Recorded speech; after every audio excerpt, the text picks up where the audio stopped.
नमस्कार, मी सुरेश चिरडे. आपण पाहतात महाराष्ट्र 24 न्यूज. दिग्रस येथे तीक्ष्ण हत्याराने युवकास केले जखमी, दोघे यवतमाळकरिता रेफर. दिग्रस शहरातील आर्णी बायपास पुलाजवळ तालुक्यातील कळसाळ येथील सुनील सुभाष येवले या युवकावर विक्की प्रवीण इंगोले या युवकाने तीक्ष्ण हत्याराने जखमी केले आहे. यामध्ये सुनील सुभाष येवले रक्ताच्या थारोळ्यात पडला असून पोटातील आतड्या बाहेर आल्या आहे.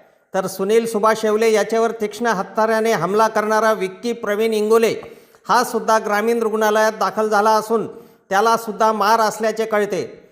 दोघांनाही यवतमाळ रेफर करण्यात येणार आहे. पोलीस निरीक्षक वैजनाथ मुंडे घटनास्थळावर दाखल झाले असून पुढील तपास करीत आहेत. अफजल खान, ऋषिकेश हिराजसह मी सुरेश चिरडे, महाराष्ट्र 24 न्यूज, दिग्रस, यवतमाळ.